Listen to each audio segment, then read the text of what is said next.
各位朋友，你哋好！樂報我們講場又嚟啦，我係余榮讓，身邊有鄭仲輝。係，宇常你好，輝哥你好，大大家好家好。呢一集咧嚟講講咧，啱啱澳門有報章咧喺呢個6月19號頭版嘅頭條就有一批咧超過2萬個嘅立布布嘅公仔咧係侵權嘅，侵權即係話唔係正版嘅，就偷運入嚟、走私入嚟澳門咁呢個被拉到立布布咧即係非常之火紅啊！佢係一間咧叫做 Pop Mart 公司其中一個公仔。Pop Mart 即係大家知咧，即係叫做普普馬特啊，中文普普一聽就知道係乜嘢啦。應該如果英文照譯應該係 Popular Pop Mart 兩個字，即係一個潮流指標咁啊。係啦咁呢個 Pop Mart 咧就係喺北京一間公司嘅，即係大概2010年成立嘅，即係而家有15年嘅光景，喺香港都有上市嘅。咁嗰個主理人咧，嗰個負責人咧就叫王寧，三畫王，寧靜嘅寧咁BBC 咧就講佢嗰個市值咧去到而家係值3500億港元嘅，非常之火紅。佢喺全球好多地方咧都賣到好緊要。佢係利用一個盲盒嘅方式。啱我哋攝影師都知道咩係盲盒都輕輕講講啦。盲盒咧，盲嘅意思咧，即係睇唔到咁啊，即係其實封閉盒咧一個 box 一個盒呢個盲盒入邊咧，即係可能有一啲卡之類嘅，咁你儲埋啲卡或者同啲朋友換卡嚟到收集一啲嘅公仔嘅，咁從而值錢。而呢個立布布咧，啱啱早排碧咸嚟咗澳門嘅，不過佢嚟係另外一個場合就唔係為 Pop Mart 嘅開幕。Pop Mart 咧就6月14號又開多一間喺威尼斯人，佢話逼爆威尼斯人，好勁嘅喺呢個大運河購物中心。而碧咸嚟咧係倫敦人，另一個項目都係同一個公司即係講場所同一個公司金沙中國但係原來碧咸都抱住一個公仔喎，立布布佢抱嗰個值錢嘅，即係聽聞值成100萬嘅。哇！咁犀利係啦，咁所以咧即係全球好受歡迎。呢個就被稱為咧就叫做咩文化咧原來被稱為盲盒文化、盲盒經濟添咁香港求之不得好恨點解我特登講香港？立布布個設計人咧係一個香港人嚟嘅佢生於香港，但居於荷蘭嘅。呢個叫龍家星，即係出晒名㗎啦而家。我諗呢啲咧喺即係年長嘅一輩咧係完全係諗唔清楚點解會係咁熱潮咧咁樣係嘛？其實咧我哋咧喺以前咧就聽過好多即係啲玩偶咧，即係包括唐老鴨米奇老鼠芭比公仔嗰啲，我哋都難以理解嘅。即係多好多人知道好流行咁，但係點解會一路呢個風吹到現在咧？你講講咧，50年呢個區間有50年嘅事。呢度插你一句先，等你繼續講落去。你講得好好芭比就係一個受歡迎嘅公仔，另外一個咧澳門有製造嘅椰菜娃娃，哇又係炒到好高嘅呢啲咧全球一紅咗就印銀紙一樣啦。呢啲咧就所謂我哋叫做創意文化，即係而家其實好多地方都推行緊嘅，包括澳門啦，即係一啲不論係美工手藝呢啲咁嘅創意咧，其實係咪朝住呢個方向想係做另外一個立布布咧？咁當然啦，呢啲咧佢要靠機緣際遇嘅。我諗有料當然係佢會有佢嗰個設計上嗰個吸引力咁但係我覺得咧佢經過咗10幾年立布布或者呢間叫做 Pop Mart 10幾年，立布布冇Pop Mart 就係2010年喺北京成立嘅。因為 Pop Mart 可能係立布布係佢其中一個產品，係佢其中一個公仔。係啦，咁佢嗰個大家唔好見到現在咧，佢咁紅咧我老早知道我要做呢行係咪？你整個出嚟未必受歡迎可能10幾年之後先知道唔受歡迎喎。係啦。咁我諗唔係淨止佢一個人去做，我諗即係咁好嘅財路肯定好多人去嘗試嘅。咁所以咧，即係嗱，有啲嘢真係唔明白嘅。我哋即係可能咧，人而家要揾一個話題，一個心靈上嘅焦點啊。咁所以咧，就變咗呢一類咁嘅依附性或者嗱，其實佢冇價值嘅喎，嗱又唔係好食嘅，而且最重要咧，佢係一個工業產品，可以無限量生產。如果佢要做嘅説話，嗱啱啱先呢單新聞咧，都有2萬個冒牌嘅啦，超過2萬個，係2個冒牌嘅啦。點解要冒佢牌啫？因為值錢啊嘛，冒牌容易喎，創作難喎。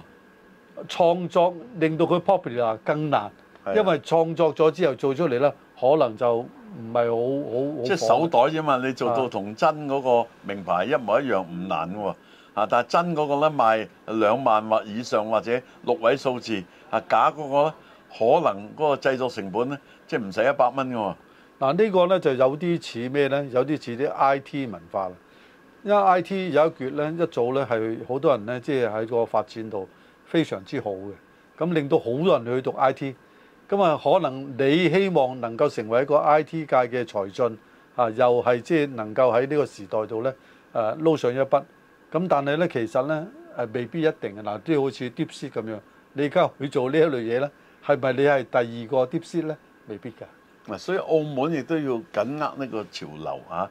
咁有啲嘢咧，即係揾到錢嘅商家佬咧，佢都會努力嘅，係嘛？例如我講話 PopMart，佢最新嗰間分店咧，幾日前開張嘅啫，就喺威尼斯嘅大運河購物中心，6月14號開張，哇！人山人海逼爆，咁有種叫卡郵大陸叫卡郵，卡其實一張卡啦，即係就集卡而嚟㗎啦。咁好多人咧，佢有咗若干張卡，佢又要集多一張，咁哇！佢用錢嚟到澳門，你話喺大陸嘅地方嚟澳門，佢可能唔使坐飛機嘅，因為喺南方嗰啲咧坐車或者我哋隔離省嗰啲咧，即係譬如福建嗰啲咧可以坐高鐵嚟都得嘅，就唔係好貴。但係如果遠啲嘅咧，即係有啲去到北京咁，佢坐飛機嚟嘅，嚟特登嚟澳門係買呢個公仔嘅。嗱，有呢啲愛好嘅人嗰個心態咧，係你冇呢啲愛好嘅人咧難以捉摸嘅。佢要完成一個心願啦嚇，佢會排除萬難嘅。其實呢條橋加埋捉到呢啲人嘅心態，嗱我唔講呢啲人係幾大年紀，可能有年長，可能有年有樣都有嘅。係咁所以但係咧最重要就係嗱，我爭2個公仔啫，呢2個公仔個卡咧集齊啊嘛，就喺澳門呢間新開間咧會放幾多個出嚟？咁你就會蜂擁而至㗎啦。嗱，呢度睇到咧，最重要咧係你個基礎嘅顧客或者基礎嘅潛在顧客係夠一定嘅數量。呢個另外仲有名人效應啊！頭先講碧咸揸住隻公仔，咁有啲人嘅心理話：佢嗰隻係特別靚喎，咁話特別靚，咁恨有一個咯哇！100萬咁貴唔使嘅，有啲平啲，你唔買咁大個咪得咯，咁係嘛咁有大個細個，大家知道，就算熊貓公仔或者好多年前北京奧運會2008年奧運會嘅公仔都係有啲大，有啲係細噶嘛。嗱呢個呢，其實亦係捉咗有啲嘅女士嘅心態。當然呢個嗱布布呢，就唔會淨係為女士嘅，女士就係咩呢？買手袋啦，買手袋有啲呢就會追品牌，有啲會追品牌當中嗰條 line 嗰條系列。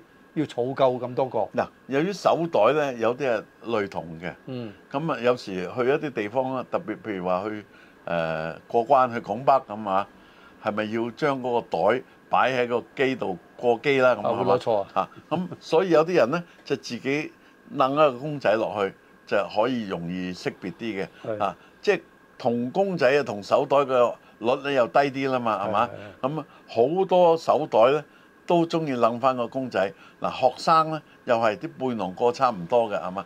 佢哋都興擸個公仔，學校都允許嘅。所以咧而家咧嗱布布咧經過呢單走私嘅新聞再賣咧，哇犀利啦！即係更加嗱，起碼令呢個我係盲盒嚟嘅，其實我係食真大陸，我唔知嘅。咁睇咗呢單新聞之後咧，就睇到咦原來有個咁嘅品牌，咦原來有咁嘅故事，咦原來有咁大嘅吸引力嘅噃。咁英格蘭嘅紅球星啦，碧鹹啦，嗯係咪又引起個效應？你覺得？係咯所以咧呢啲咧你唔能夠唔服咧，呢啲推公關嘅人咧，即係做 promotion 嘅人咧，佢嗰個心靈嘅清澈啊，能夠知道睇到晒個水底係點嘅。咁呢個價值呢，係因人嘅中意而升起嘅。如果冇人中意嘅呢個公仔啊，你賣50蚊都冇人睺係嘛？製作成本呢，可能真係幾廿蚊起嘅啫。即係等於人哋話係，即係我唔係鼓勵人哋買假錶啊。但係你睇下，譬如話某個名牌我都唔講啦，費事得罪咗人嘅嗰個商號啊。某個名牌真嘅可能要6位數字，假嘅你喺某個地方嗱，我都講某個地方要小心講，幾百蚊以至1000蚊嘅澳門元或者港元或者人民幣，我都好小心講，可以買到一個。但係汽車唔得嘅喎，因為個製造成本唔同啊嘛。你有冇可能即係6位數字嘅汽車，6位數字好多都係啦，30零萬，你1000蚊買到啊，一模一樣啊，唔得啊嘛。但係錶啊，你對比咁你覺得啦，其實個製造成本唔係咁高，係嗰個設計費高，同嗰個牌子嘅名個費用高，係嘛？呢個叫做品牌效應啊，係啊，品牌嘅價值啊。咁啊，所以咧呢個 Pop Mart 都係佢下邊有好多啲唔同嘅公仔嘅，即係包括Molly 啊等等都係好紅嘅。而由於佢係一個上市嘅機構咧，亦都好多人追捧佢嘅股票嘅我諗咁樣一路落去嗰個循環咧，即係前途就無可限啦。所以咧，亦都睇下可唔可以俾到澳門人一個咩啟發嚟到努力。我哋頭先都講啦，呢個嗱布布佢嗰個設計者就係一位香港人叫龍家星咁佢自己都真係個升價都升啦，係嘛？咁我哋年青人一代咧，我希望我鼓勵佢哋去努力。即係有啲嘢你努力嘅咧，未必你做到人哋咁高，但係總係有個前景啊！你認為啱唔啱啊？啱啊！即係你譬如做一門生意，一個人做到好紅嘅，咁但係你唔係等於呢個生意佢立晒噶嘛？即係呢條係一個啟發你咧，喺呢一方面就唔係話 exactly 你去抄人哋啊。喺呢一方面好似我哋當年2008年嗰個